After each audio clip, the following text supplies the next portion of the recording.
స్తోత్రం యేసయ్యా. ప్రియమైన దేవుని బిడ్డలారా, క్రీస్తు నామములో మీ అందరికీ సమాధానం కలుగును గాక. ఆమేన్. ప్రతి దినము దేవుని వాగ్దానం అని ఆత్మీయ చక్కటి కార్యక్రమంలో మిమ్మల్ని ప్రేమపూర్వకంగా ఆహ్వానిస్తున్న దేవుని బిడ్డలారా, ఎలా ఉన్నారు? బాగున్నారా?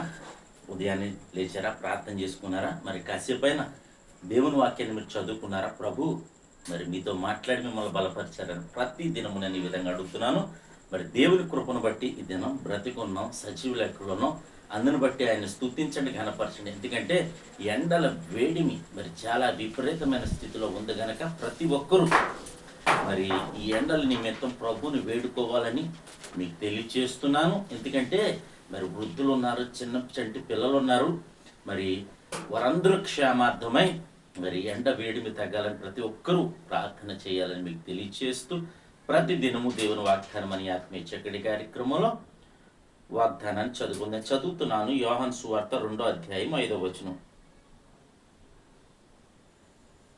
ఆయన తల్లి పరిచారకులను చూచి ఆయన మీతో చెప్పినది చేయుడనను. దేవునికి స్తోత్రం. చక్కటి వాగ్దానం ద్వారా ప్రభు మనతో మాట్లాడుతాడు. ఏమనంటే మరి కానాన్ అనే పెళ్ళి విందుకు ప్రభువారు మరి కానాలో పెళ్ళిళ్ళు జరిగినప్పుడు ఆ ఊరికి ఆ పెళ్ళికి మరి యేసు ప్రభు వారు ఆయన తల్లి మరి అటెండ్ అయ్యారనమాట. అయితే అక్కడ ద్రాక్షారసం అయిపోయిన సందర్భంలో మరి ప్రభువారు ఏం చెప్తారంటే ఆ రాతి బాణాల నిండా 6 రాతి బాణాల నిండా నీళ్లు నింపమంటారు. ఆ తల్లి అదే చెప్తుంది, ఆయన మీతో చెప్పినది చేయండి. దేవునికి స్తోత్రం.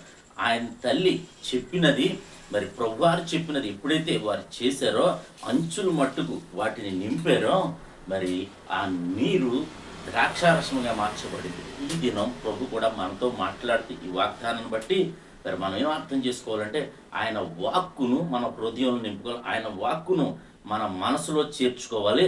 మరి హృదయం నిండుగా మరి ఆయన వాక్యాన్ని చేర్చుకోగలిగితే హృదయాన్ని మరి మనము మరి దేవుని వాక్యానుసారంగా జీవించగలుగుతాం, ఆశీర్వదించబడతాం. మరి నీరు ఏ విధంగా అయితే ద్రాక్షారసంగా మార్చబడిందో మనలో ఉన్న కఠినత్వం, దుష్టత్వము, మరి దేవునికి వ్యతిరేకమైన ప్రతి పరిస్థితి కూడా మరి మారిపోతుంది కనుక ప్రతి ఒక్కరూ మరి ఆయన మీతో చెప్పినది చేసినప్పుడు అంటే ఆయన ఏమంటున్నాడంటే నా కట్టడలు, నా విధులు మరి వినండి, గైకొనండి, నా ఉపదేశానికి మీ చెవి యొగ్గండి అని చెప్తున్నాడు. కనుక ప్రతి ఒక్కరూ కూడా దేవుడికి ఇష్టలుగా జీవించినప్పుడు, దేవుడు చెప్పింది చేసినప్పుడు, మరి దేవుడు చెప్పినట్టు నడుచుకున్నప్పుడు మనం దీవించబడతాం, ఆశీర్వదించబడతాం, మార్పు చెందుతాం. కనుక అలాగే అనేక మందికి ఆశీర్వాదకరంగా ఉంటామని తెలియచేస్తూ దేవుడి మాటలు దీవించును గాక. ఆమె ప్రార్థన చేసుకుందాం. స్తోత్రము తండ్రి, వందనాలు యేసయ్యా.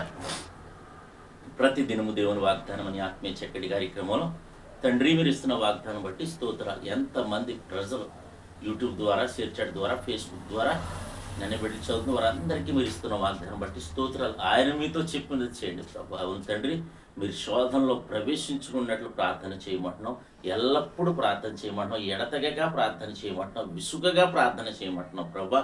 అయా నా తండ్రి, ప్రతి ఒక్కరి కోసం ప్రార్థన చేయమంటున్నాం, నిన్ను వలని పొరుగువారిని ప్రేమించమంటున్నాం, గ్రామాలని, రాష్ట్రాల, దేశాల కోసం ప్రార్థించమంటున్నాం తండ్రి, రాజుల కోసం, అధికారుల కోసం ప్రార్థించమంటున్నాం ప్రభా. మేమందరి కోసం ప్రార్థించి మీరు చెప్పినట్లు నడుచుకుని ప్రభా మా దేశాన్ని, మా గ్రామాన్ని, మా రాష్ట్రాన్ని కాపాడుకునే కృపను అనుగ్రహించమని ప్రార్థిస్తున్నాను. చంటి బిడ్డలు ఉన్నారు, వృద్ధులు ఉన్నారు ప్రభా, ఎండ వేడిమికి నన్ను తట్టుకోలేని పరిస్థితిలో ఉన్నారు ప్రభా. అందరినీ కూడా మీరు జ్ఞాపకం చేసుకున్నామని, కరుణించమని, కనికరించమని ప్రార్థిస్తున్నాను. అలాగే తండ్రి, నీ బిడ్డలు చేయు ప్రయాణాలు, ప్రయత్నాలు, రాకపోకలు సమస్తములు తోడేయండి మరి ప్రభా. ఈ దినం ఏ అవసరం ఉంటే ప్రతి ఒక్కరి అవసరాలు తీర్చమని, దినాన్ని బిడ్డలు చేయు ప్రయాణాలు, ప్రయత్నాలు తోడేయడమని, ఇద్దరిని ఎవరైతే మ్యారేజ్ డే బర్త్డే జరిపించుకుంటారు నీ బిడ్డలందరికీ క్షేమాన్ని, సమాధానాన్ని, సంవత్సరం అంతా నీ దయకిరీటం నుంచి మీరు మహిమ పొందమని క్రీస్తు నామములో అడుగుచున్నాము తండ్రి. ఆమేన్. నేను నమ్ముతున్నాను ప్రియమైన దేవుని బిడ్డ. ప్రభు మా అందరినీ బలపరచండి, దాని బిడ్డని స్తుతించండి, ఆయన ఘనపరచండి. దేవుడు నిన్ను కుటుంబాన్ని దీవించును గాక. ఆమేన్.